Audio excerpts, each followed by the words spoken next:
Okay, we're going to do March 20th. It's also day 79. It is the Chronological Study Bible, and it is the New Living Translation by Tyndale. After reviewing the covenant God made with his people at Sinai, Moses gives his final appeal to this second generation of Israelites to observe their part of the covenant. During their time in the wilderness, God provided for them, protected them, and prepared them to enter Canaan. He stripped them of their self-reliance so they might know and trust him. Now it is up to them to obey. Sadly, as the Lord predicts, the people would repeatedly break the covenant and experience the consequences. God declares that every seventh year during the Festival of Shelters, the people must read his book of instruction as a community. Succeeding generations must hear about God's deliverances, recall his promises, and know his ways. God's goal for Bible literacy is that his people learn to fear the Lord. The fear of the Lord is a learned behavior. Humanity's natural tendency is to fear people and disregard God. So Moses reviews the covenant. We're going to begin in Deuteronomy chapter 29, verse 2.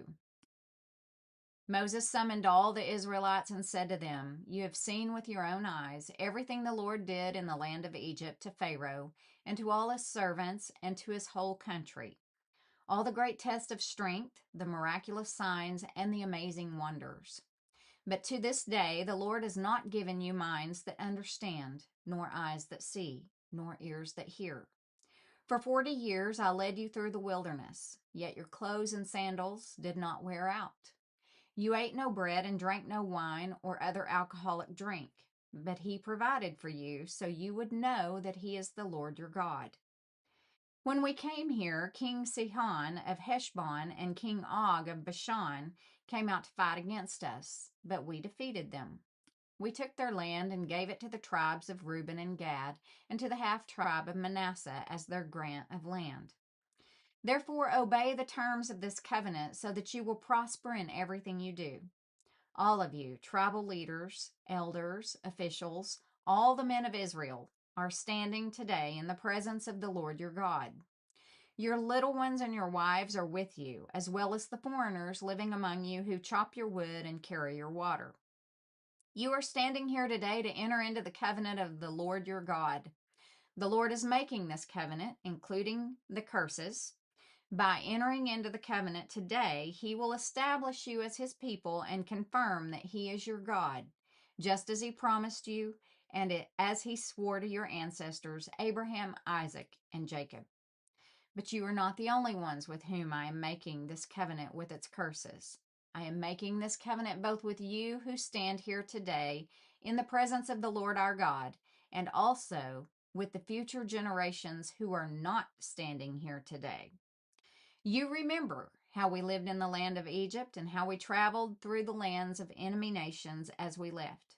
You have seen their detestable practices and their idols made of wood, stone, silver, and gold. I am making this covenant with you so that no one among you, no man, woman, clan, or tribe, will turn away from the Lord our God to worship these gods of other nations, and so that no root among you bears bitter and poisonous fruit. Those who hear the warnings of this curse should not congratulate themselves, thinking, I am safe, even though I am following the desires of my stubborn heart. This would lead to utter ruin. The Lord will never pardon such people. Instead, his anger and jealousy will burn against them. All the curses written in this book will come down on them, and the Lord will erase their names from under heaven. The Lord will separate them from all the tribes of Israel to pour out on them all the curses of the covenant recorded in this book of instruction.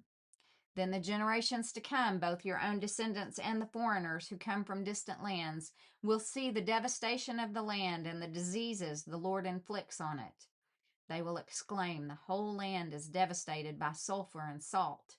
It is a wasteland with nothing planted and nothing growing, not even a blade of grass. It is like the cities of Sodom and Gomorrah, Admah and Zeboam, which the Lord destroyed in his intense anger. And all the surrounding nations will ask, Why has the Lord done this to this land? Why was he so angry?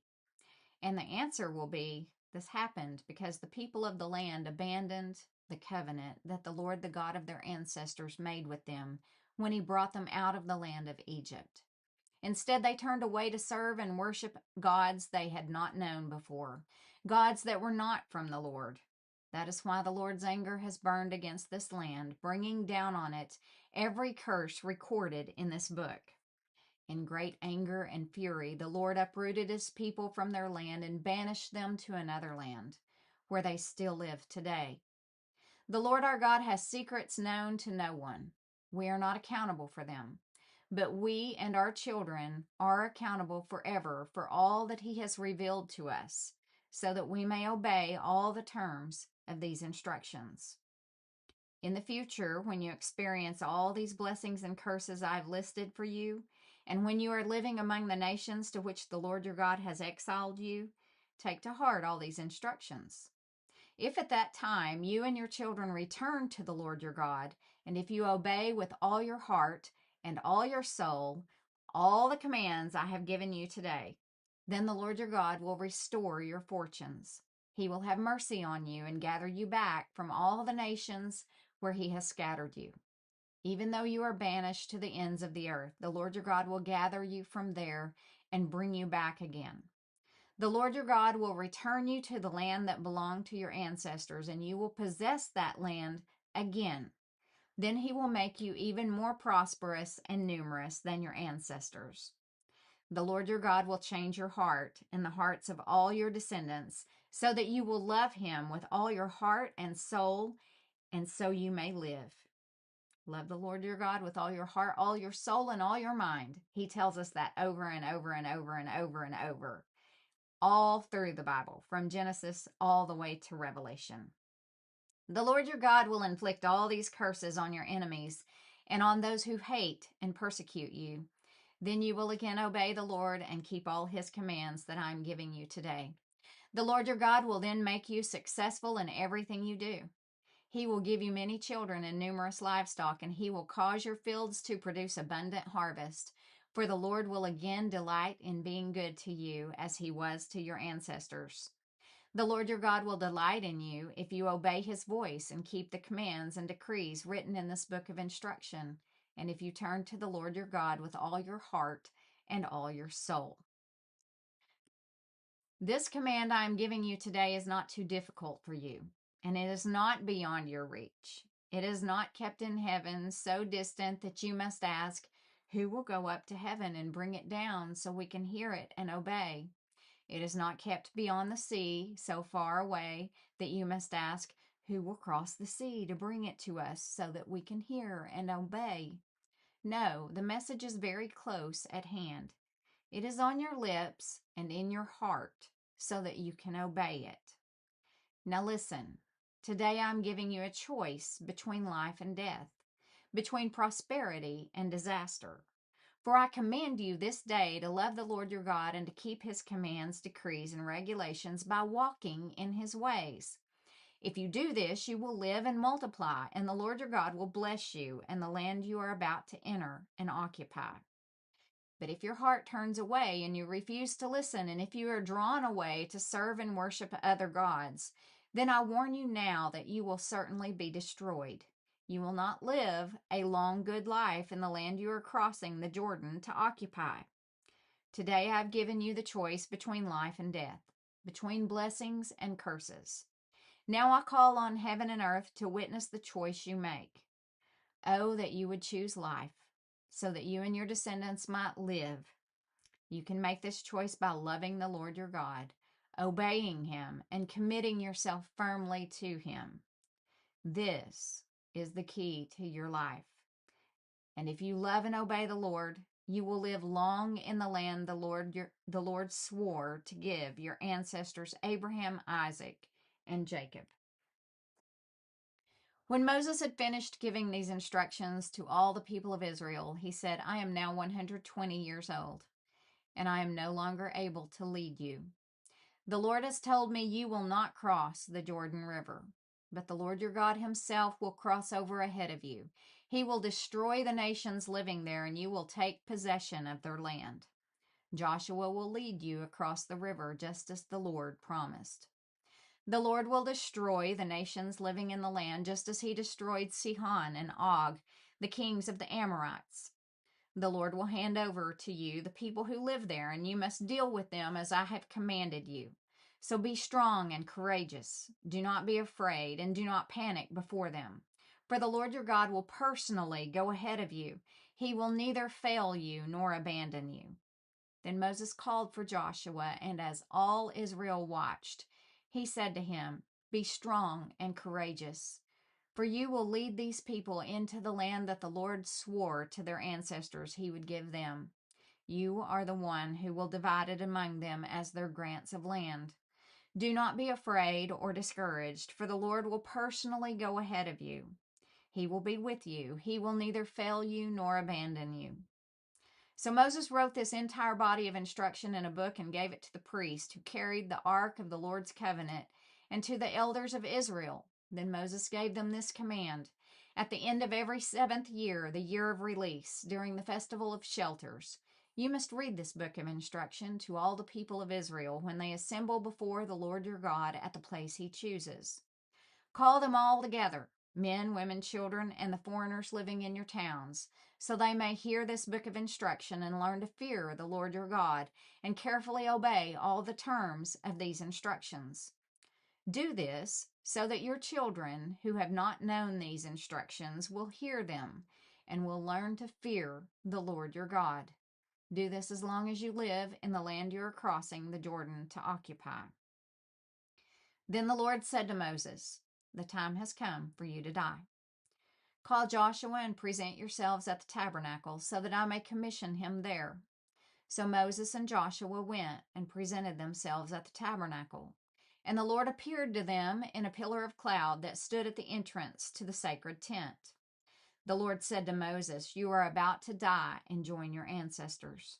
After you are gone, these people will begin to worship foreign gods, the gods of the land where they are going. They will abandon me and break my covenant that I have made with them. Then my anger will blaze forth against them. I will abandon them, hiding my face from them, and they will be devoured. Terrible trouble will come down on them. And on that day they will say, These disasters have come down on us because God is no longer among us.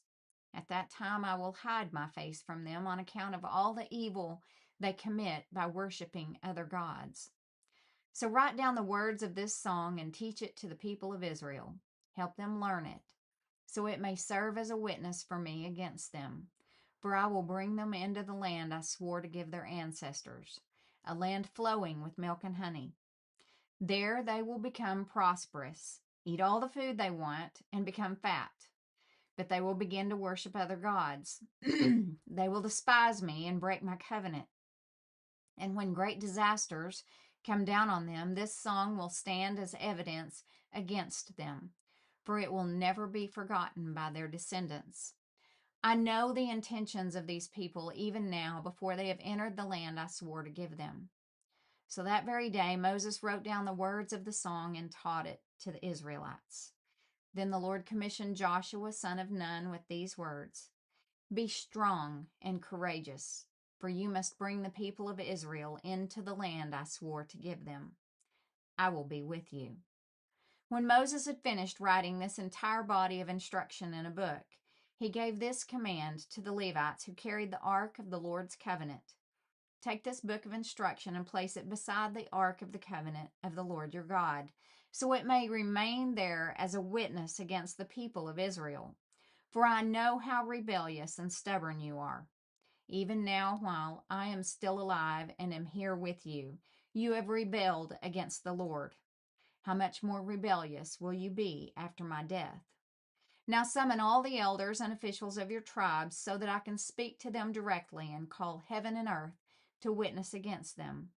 I know that after my death you will become utterly corrupt and will turn from the way I have commanded you to follow. In the days to come, disaster will come down on you, for you will do what is evil in the Lord's sight, making him very angry with your actions. And that concludes the March 20th Daily Bible Reading. Thanks for joining in.